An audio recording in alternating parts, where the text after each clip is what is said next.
नमस्कार. मला आधी इथे कोण ओळखते का आधी मी विचारते. मी ह्या विषयामध्ये पहिला आधी, कारण आता हे चित्रित होतंय म्हणून मला हे बोलावं लागतंय.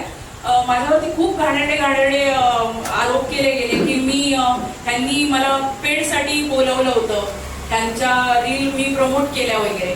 तर माझ्याकडून कुठची यांची रील कुठची प्रमोट झालेली कोणाला दिसली आहे का? किंवा मी यांनाच विचारते तुमच्या सगळ्यांच्या समोर की मी तुमच्याकडून काही पैसे घेतलेत का? किंवा मी तुम्हाला ओळखते का? म्हणजे ह्या 5 माणसांना किंवा बाकी सुद्धा लोकांना मी कोणालाच ओळखत नाही. एक रील आली होती रॅन्डम, त्याच्यात एक सर होते. मी सर म्हणते, बंधुबाबा म्हणत नाहीये, कारण काल रात्री 9 वाजता मला एक फोन आला आणि त्याच्यावरती सांगितलं की वराडच्या बंधुबाबांना पळवतायत. आता मला एकदा कळू दे, यांना मी कधी बाबाजी म्हणून कोणी म्हटलेलं पण ऐकलं नाहीये किंवा कुठच्या रील मध्ये पण ऐकलं नाहीये यांना बाबाजी म्हटलंय, बाबा म्हटलंय किंवा अजून काय. आणि आज असं झालंय ना की माझा विषयच नाहीये यांच्यासोबत, पण मला ड्रॅग करतायत की तू यांच्याकडून पैसे घेतलेस आणि असं बोलतेस. आता मी जी लोक आहेत ना, समाजकंटक माणसं आहेत, त्यांनी माझ्यावरती असे आरोप केले की अशा बायका पैसे घेऊन काहीही करतात, कुठच्याही थराला जातात. आता मला सांगा, मी एक इन्फ्लुएन्सर आहे, माझा कॉन्टेंट आहे ड्रॅमॅटिक, मी एक्सप्लोर वाले कॉन्टेंट करत नाही. मला वाटतं सगळे करतात आणि ते मला करायचं नाहीये आणि वेगळा जॉनर आहे माझा. तर त्याच्यावरती असं झालं की मी त्या पोराला खाली एक रिप्लाय केला, त्या एका समाजकंठकाला, की बाबा माझा नवरा खूप छान कमवतो, तुला सुद्धा पोसेल, तुझ्या घरात जर उंदीर मरत असतील तर, शेवट मी मालवणी असे. आणि त्याच्यावरती त्यांनी मला सांगितलं का तू काय माका पोशीत, तुझा पुरा खानदान पोशीन मी. आता विषय कुठे होता, कुठे नेला गेला. त्याच्यानंतर त्याने काय केलं, मी त्याची थोडीशी माहिती काढली. तर महाशयांचे बाबा खूप काहीतरी असं टुकूर काहीतरी पोटा पाण्यासाठी रिक्षा वगैरे चालवतात. त्याच्यानंतर साहेब खाली आले आणि खाली म्हणाले, माझ्याकडे मी पैशापेक्षा माणसं जोडली, पण तू माझ्या कॅरेक्टरचं सर्टिफिकेट कसं मला दिलंस. हे झालं. याच्यानंतर काही म्हणजे सरनेम आहेत, सेम सरनेमची माणसं आहेत, मी नावं घेत नाही, सगळ्यांना कळेल काय कोण आहेत काय नाही ते.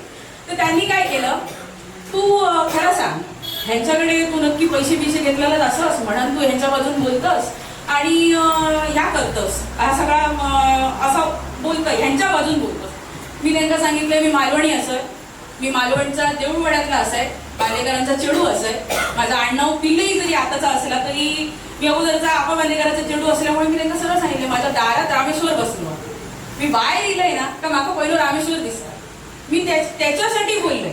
माझं असं काहीतरी त्यांच्याकडे काहीतरी अगोरा अमुका तमुका असं सांगतं म्हणून मी त्यांना काहीतरी बोलतोय, म्हणजे त्यांना काहीतरी का आपल्या आताच्या भाषेत इम्प्रेस करूसाठी वगैरे नाही बोला.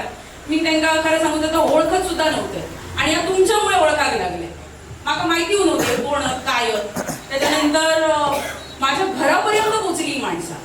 आज 5 वर्ष आली, मी माझ्या बाबांबरोबर बोलत पण नाही, पण माझ्या बाबांबद्दलची जी गोष्टी असत ना, म्हणजे माका बरा म्हणतात का वाईट म्हणतात, तर पण मला यांच्यामुळेच कळाला की माझ्या घरच्यांका ह्या सुद्धा सांगून गेले ते की तुमचा चेडू पैसे घेऊन अगोरवाल्या लोकांची ना ऍड करता.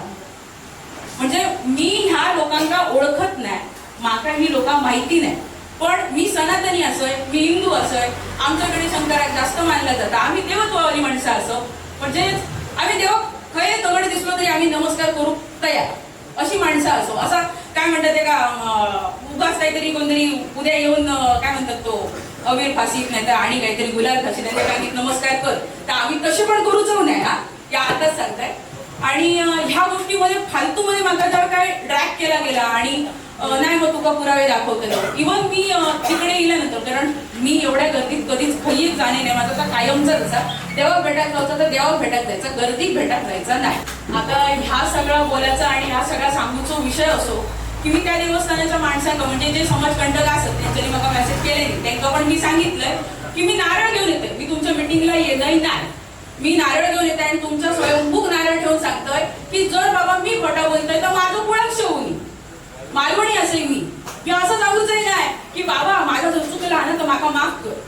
मी त्यांना पण विचारलंय बाबा तुमचा खरा काय असा, ह्यांका पण विचारलंय, ह्यांका पण असंच विचारलं गेलं की बाबा काय ते आता तुका दिसणार नाही, तुझ्या डोळ्यात पायहा लागलेली झापरा लागलेली असं पण सांगलं गेलं मग ह्याच्यावर सुद्धा मी खरं सांगते जवळपास आता या 1 महिना चालू आहे, या 1 महिन्यात एवढा सतवला गेला, माझा यांच्यावर काही संबंध नसताना. इव्हन मी एकटाच नाही, असे कितीतरी इन्फ्लुएन्सर असत ज्यांना त्यांच्याने असे मेसेज केले की तुम्ही व्हिडिओ डिलीट मारा, तुमच्यावरती कायदेशीर कारवाई होतली. माका तर उलटा सांगितलं गेलं. माझ्या रीलवरती मी सरळ सांगितलंय, माझं एक मत त्याच्यावरती दिलेलं असा की तुमका वाटला तर तुम्ही जावा, नमस्कार करा, नाही तर तुम्ही जाऊ नको. तुमका त्यांचं कोण सूर्याचं धाक दाखवणार नाही की तुम्ही तरी जावा. पण ह्याच्यावरती सुद्धा त्यांनी मग असं ह्या केल्यानी की नाही मग तू त्यांना प्रमोट केलंस. खाली माझ्या रीलच्या खाली आज तुम्ही ह्यो जर व्हिडिओ म्हणून जर काही पडलो तरी तुम्ही डिलीट मारलास तरी हरकत नाही. ते जेवढे तुम्ही कमेंट केलं असते ते सगळे माझ्याकडे स्क्रीनशॉट मध्ये असत. मी सगळे ते कोणा भय झाले तर त्यांच्यानी मला प्लीज डीएम करा, मी तुमका पाठवून देईन. कारण तुम्ही जे खानदानाच्या गोष्टी काढलास, त्याच्यानंतर कॅरेक्टर सर्टिफिकेट दिलास. आता तुम्ही एक त्या व्हिडिओमध्ये एका महंतांनी असं म्हटला की आमच्या वराड गावातून जाणारी माणसा पर्यटक असू दे नाही तर भाविक असू दे, तो आमचो भावकी आमची भाऊबंदकी असावी. मग मी पण बघिणीच असेल ना, तर तुम्ही माका बाई असून सुद्धा जर तुम्ही माका एक घाणेरडा कॅरेक्टर सर्टिफिकेट देतास, तुम्ही तुमका काय म्हणायचं आता माझं तुमका सगळ्यांना. आणि मी याच्या अगोदर सुद्धा विचार केलेले की याच्यावरती रील करायचो आणि टाकायचो, पण मी खरं माका नको त्या गोष्टीचे व्ह्यूज कधीच छापूचे नव्हते. आणि मी देवाच्या गोष्टींवरती कधीच रील म्हणजे ते व्ह्यूज छापा आणि फेमस व्हाय हा माका नको होता. पण आज असं झालं की इकडे कार्यक्रम केले यांच्यानी आणि त्याच्यामुळे माका हयसर येऊन बोलाक गावला. कारण ह्या खूप अति झालेला. आणि मी खरं सांगते, मी जिकडे जिकडे रील शूट करून जाते किंवा काहीतरी जाते, पहिलो ह्योच विषय चालू असता. म्हणजे असं झालं की विषयच नसताना माझा तो एक अविभाज्य भाग म्हणून चिकटान राहिला आता या सगळा. आणि खरं सांगते, मी जर ह्याच्यात नाही तर माका एवढा त्रास होता म्हणजे असत त्यांना कितको त्रास होत असतो. आणि माका डीएम मध्ये सगळे खूप मेसेज येऊन पडलेले असत की ताई आमका पण ही लोक त्रास देतात, सगळ्यांचे स्क्रीनशॉट पण येतात. मी म्हटलं तुम्ही एक काम करा, ते तुम्ही डिस्प्ले करा, तुम्ही दाखवा की तुमका किती त्रास देतात. काही इन्फ्लुएन्सर तर अक्षरशः किलेसा पाठ करूसाठी ना त्यांना ब्लॉक करतात किंवा ह्याच करत नाही, बोलत सुद्धा नाही.